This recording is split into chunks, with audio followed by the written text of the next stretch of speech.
یہ آزمائش کے شب و روز۔ قرآن کریم میں اللہ تعالیٰ کا ارشاد ہے، وَمَا خَلَقْتُ الْجِنَّ وَالْإِنسَ إِلَّا لِيَعْبُدُونَ۔ میں نے جن اور انسان کو محض اس لیے پیدا کیا ہے کہ وہ صرف میری عبادت کریں۔ عبادت ایمان کے ساتھ عمل صالح، اللہ تعالیٰ کے فرمان اور رسول اکرم صلی اللہ علیہ وسلم کی تعلیمات کے مطابق اچھے اعمال سے عبارت ہے۔ اسی پر انسان کی کامیابی کا دار و مدار ہے۔ اللہ تعالیٰ نے اسی کی آزمائش کے لیے اس عارضی زندگی کا سلسلہ جس کے بعد موت ہے قائم فرمایا ہے۔ ارشاد باری ہے، الذي خلق الموت والحياة ليبلوكم أيكم أحسن عملا وهو العزيز الغفور۔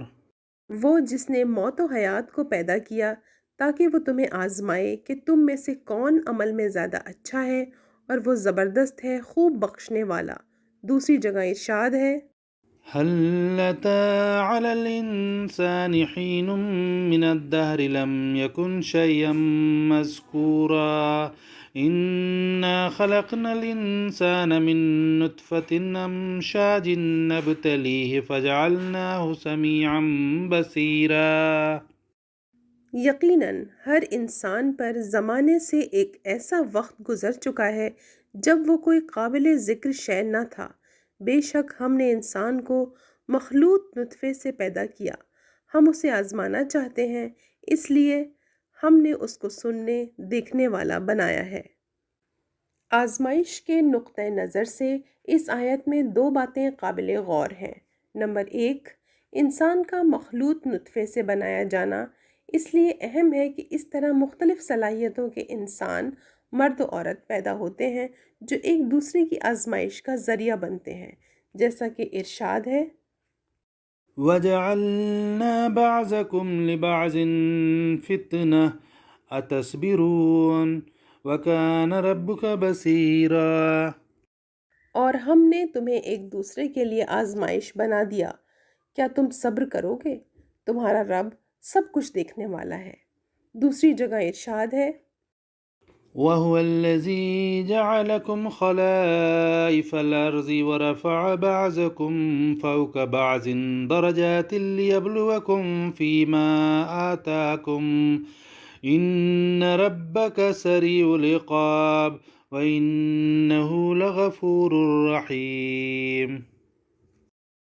اور وہی ہے جس نے تمہیں زمین میں ایک دوسرے کا جانشین بنایا اور تم میں سے بعض کو بعض پر اونچے درجے عطا کیے تاکہ وہ تمہیں ان نعمتوں میں آزمائے جو اس نے تمہیں دیں۔ بے شک تمہارا رب جلد پکڑ کرنے والا اور بہت بخشنے والا، نہایت رحم کرنے والا ہے۔ سورہ مائدہ میں ارشاد ہے، وَلَوْ شَاءَ اللَّهُ لَجَعَلَكُمْ أُمَّةً وَاحِدَةً وَلَكِنْ لِيَبْلُوَكُمْ فِيمَا آتَاكُمْ فَاسْتَبِقُوا الْخَيْرَاتِ إِلَى اللَّهِ مَرْجِعُكُمْ جَمِيعًا فَيُنَبِّئُكُمْ بِمَا كُنْتُمْ فِيهِ تَخْتَلِفُونَ۔ اور اگر اللہ چاہتا تو تمہیں ضرور ایک امت بنا دیتا، لیکن وہ چاہتا ہے کہ جو کچھ اس نے تمہیں دیا ہے اس میں تمہیں آزمائے، چنانچہ تم نیکیوں میں ایک دوسرے سے آگے بڑھو۔ تم سب کو اللہ ہی کی طرف پلٹنا ہے، پھر وہ تمہیں ہر وہ چیز بتا دے گا جس میں تم اختلاف کرتے رہتے ہو۔ مخلوط نطفہ کے بجائے اگر تخلیق کے لیے ایک ہی انسان کا پورا خلیہ لیا جاتا تو بظاہر سارے انسان ایک ہی جیسے پیدا ہوتے، جیسا کہ آج کل جینیٹک انجینئرنگ اور کلوننگ وغیرہ کی متعلقہ تحقیقات سے معلوم ہوتا ہے، اور آزمائش کا عمل بخوبی پورا نہ ہوتا۔ واللہ سبحانہ وتعالی اعلم۔ نمبر 2، انسان کی سننے اور دیکھنے کی صلاحیتیں۔ یہ صلاحیتیں جو اللہ تعالیٰ نے انسان کو دنیاوی زندگی کی آزمائشوں سے گزرنے کے لیے عطا فرمائی ہیں، محدود ہیں۔ رب کریم سے بہتر کوئی نہیں جانتا کہ ایک انسان کو اس کی امتحانی زندگی کے لیے کس حد تک صلاحیتیں درکار ہیں۔ مثلاً قوت بصارت کے سلسلے میں معلوم ہے کہ انسان صرف انہی چیزوں کو دیکھ سکتا ہے جن سے الٹرا وائلٹ اور انفرا ریڈ کے درمیان کی روشنی کی لہریں پھوٹتی یا ٹکرا کر لوٹتی ہیں، اور یہی لہریں مختلف رنگوں کا احساس دلاتی ہیں۔ ساتھ ہی کسی موجود چیز کو دیکھنے کے لیے یہ بھی ضروری ہے کہ وہ اپنی موجودہ حد میں کم از کم سیکنڈ کے 20ویں حصے تک رہے۔ یہی وجہ ہے کہ انسان بہت سی ایسی موجودات کو نہیں دیکھ سکتا جن سے اس کی قوت بصارت سے باہر کی لہریں نکلتی یا ٹکرا کر لوٹتی ہیں۔ اسی طرح ہم ان چیزوں کو بھی نہیں دیکھ پاتے جو اپنی ایک حد میں کم از کم 50 ملی سیکنڈ تک نہیں ٹھہر پاتی۔ چنانچہ ہم تیز چلتے ہوئے بجلی کے پنکھوں کی پنکھڑیاں نہیں دیکھ پاتے، یا سامنے سے گزرتی ہوئی سپر فاسٹ ٹرین میں کھڑکیوں کے سامنے بیٹھے مسافروں کو نہیں دیکھ پاتے، جنہیں ٹرین کی رفتار کم ہونے پر بآسانی دیکھ لیتے ہیں۔ رب کریم نے اپنے علم و حکمت کے تحت ہمیں آزمائش کے لیے صلاحیتوں کی جن حدود میں رکھا ہے، انہی کے مطابق کائنات کے ان حصوں کو جو آزمائش کے تحت ہمارے دائرہ کار میں آتے ہیں مسخر کر دیا ہے۔ جہاں اس نے آزمائش کے پیش نظر زمین کو زینت بخشی، جیسا کہ ارشاد ہے، إنا جعلنا ما على الأرض زينة لها لنبلوهم أيهم أحسن عملا۔ بلا شبہ ہم نے جو کچھ روئے زمین پر ہے اسے اس کی زینت بنایا تاکہ ہم لوگوں کو آزمائیں ان میں سے کون اچھے عمل کرتا ہے۔ وہیں یہ بھی فرمایا کہ آزمائش کا دور ختم ہونے کے بعد زمین کی یہ زینت ختم کر دی جائے گی۔ وَإِنَّا لَجَاعِلُونَ مَا عَلَيْهَا صَعِيدًا جُرُزًا۔ اور جو کچھ زمین پر ہے بلا شبہ ہم اسے چٹیل میدان بنا دیں گے۔ کرۂ زمین کی زینت و آرائش کے ذریعے آزمائش تو جب ہی ممکن ہے جب انسان کو اسے سمجھنے اور برتنے کا موقع ملے۔ رب کریم نے اسی مصلحت کے تحت رات و دن کو، جو کہ گزرتے وقت کی رفتار کی علامت ہے، مسخر کیا ہے۔ قرآن کریم میں ارشاد ہے، وَسَخَّرَ لَكُمُ الشَّمْسَ وَالْقَمَرَ دَائِبَيْنِ وَسَخَّرَ لَكُمُ اللَّيْلَ وَالنَّهَارَ وَآتَاكُم مِّن كُلِّ مَا سَأَلْتُمُوهُ وَإِن تَعُدُّوا نِعْمَةَ اللَّهِ لَا تُحْصُوهَا۔ اور تمہارے لیے سورج اور چاند مسخر کیے جو مسلسل چل رہے ہیں، اور تمہارے لیے رات اور دن کو مسخر کیا، اور تمہیں ہر وہ چیز دی جو تم نے اس سے مانگی، یعنی جس کی تمہیں ضرورت تھی، اور اگر تم اللہ کی نعمتیں شمار کرو تو انہیں شمار نہ کر سکو گے۔ اور جو لوگ اللہ تعالیٰ کی عطا کردہ نعمتوں اور اس کے پیدا کردہ امکانات سے فائدہ نہ اٹھا کر نادانی کا ثبوت دیں، اسی آیت میں ان کے بارے میں ارشاد ہے، إِنَّ الْإِنسَانَ لَظَلُومٌ كَفَّارٌ۔ بے شک انسان بڑا ظالم نہایت ناشکرا ہے۔ ایک دوسری جگہ ارشاد ہے، وَسَخَّرَ لَكُمُ اللَّيْلَ وَالنَّهَارَ وَالشَّمْسَ وَالْقَمَرَ وَالنُّجُومُ مُسَخَّرَاتٌ بِأَمْرِهِ إِنَّ فِي ذَلِكَ لَآيَاتٍ لِقَوْمٍ يَعْقِلُونَ وَمَا ذَرَأَ لَكُمْ فِي الْأَرْضِ مُخْتَلِفًا أَلْوَانُهُ إِنَّ فِي ذَلِكَ لَآيَةً لِقَوْمٍ يَذَّكَّرُونَ۔ اور اس نے تمہارے لیے مسخر کیے رات اور دن، اور سورج اور چاند، اور تمام تارے بھی اسی کے حکم کے پابند ہیں۔ بے شک اس میں عقل مندوں کے لیے کئی نشانیاں ہیں، اور رنگ برنگ کی وہ چیزیں بھی جو اس اللہ نے تمہارے لیے زمین میں پیدا کی، تمہیں دعوت فکر دیتی ہیں کہ کس کس طرح سے اس نے انہیں تمہارے لیے فائدہ مند بنایا ہے۔ بے شک اس میں بہت بڑی نشانی ہے ان لوگوں کے لیے جو یاد دہانی حاصل کرتے ہیں۔ رات و دن کو مسخر کر کے رب کریم نے جہاں ہم کو کام کرنے اور آرام کرنے کے لیے مناسب اوقات فراہم کیے ہیں، وہیں وقت کی رفتار کو بھی ایک مناسب اندازے پر رکھا ہے تاکہ انسان رب کی عطا کی ہوئی صلاحیتوں کو بخوبی استعمال کر سکے اور اپنے اطراف میں پھیلی ہوئی نشانیوں کو دیکھ اور سمجھ سکے۔ ایک دوسری مثال انسان کی قوت گویائی اور اس کے سننے سمجھنے کی صلاحیت سے لی جا سکتی ہے۔ قرآن کا ارشاد ہے، خلق الإنسان علمه البيان الشمس والقمر بحسبان. اسی اللہ نے انسان کو بنایا، اسے بولنا سکھایا، سورج اور چاند ایک حساب سے چلتے ہیں۔ انسان اپنے گلے میں پیدا ہونے والی آواز کو جب منہ سے نکالتا ہے تو اس میں زبان، منہ اور ہونٹوں کے ذریعے مناسب اتار چڑھاؤ پیدا کر کے اسے بامعنی الفاظ میں بدل کر اپنے مافِ ضمیر کو بیان کر لیتا ہے۔ اسی طرح کان سے کسی بیان کو سن کر اس کے معنی مفہوم کو سمجھ لیتا ہے۔ یہاں بھی اس کہنے اور سننے کے عمل میں مناسب وقت درکار ہوتا ہے۔ مثال کے طور پر ایک 10 سیکنڈ میں کہے گئے جملے کو اگر ہم 1 سیکنڈ میں ادا کرنا چاہیں تو نہیں کر سکتے۔ ہماری زبان، ہونٹ وغیرہ اتنی تیزی سے حرکت نہیں کر سکتے۔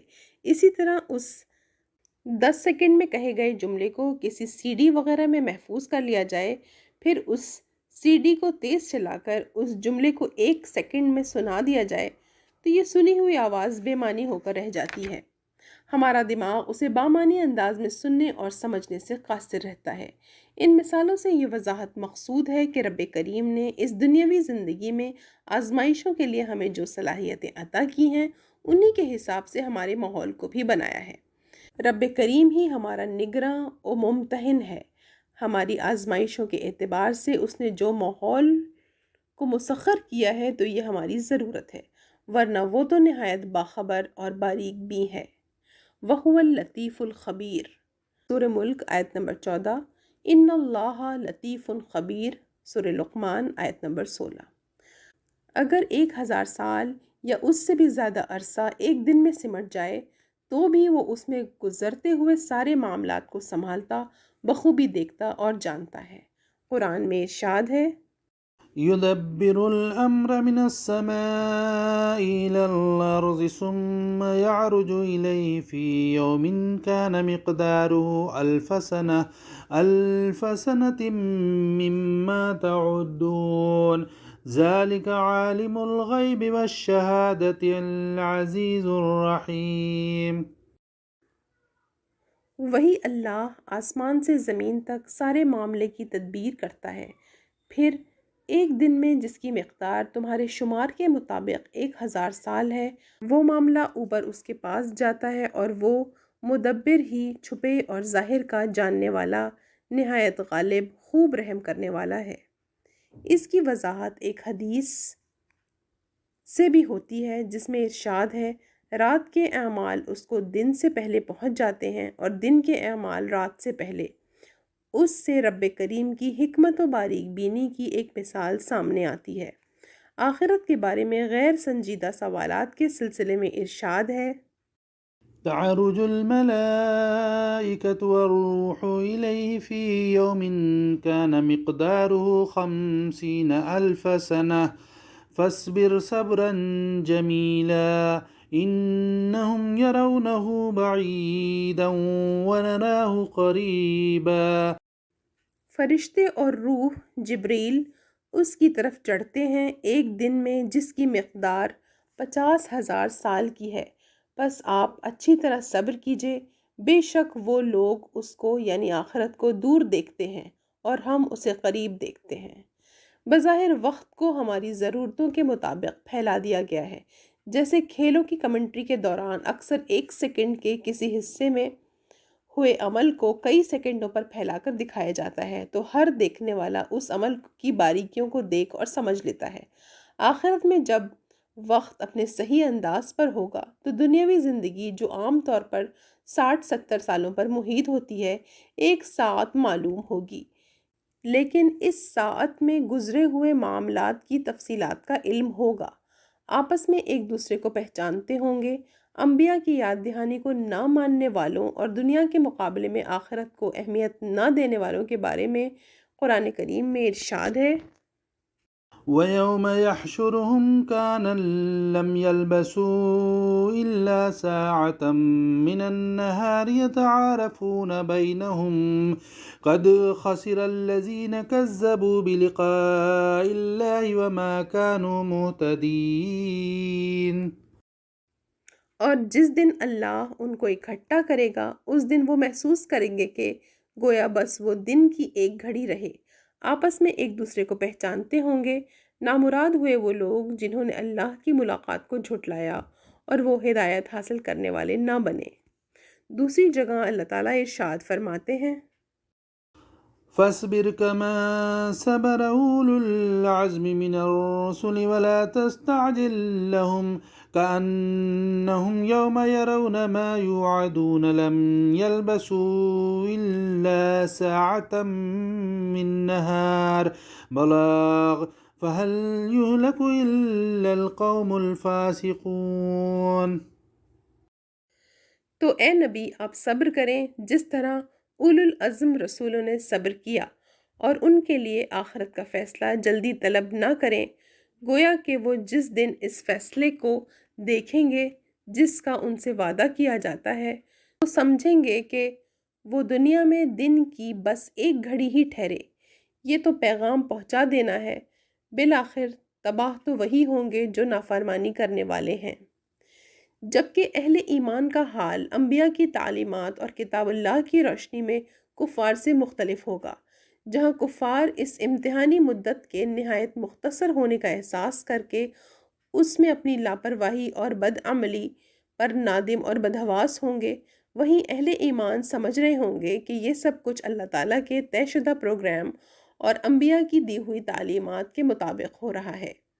قرآن کریم میں ارشاد ہے، وَيَوْمَ تَقُومُ السَّاعَةُ يُقْسِمُ الْمُجْرِمُونَ مَا لَبِثُوا غَيْرَ سَاعَةٍ كَذَلِكَ كَانُوا يُؤْفَكُونَ۔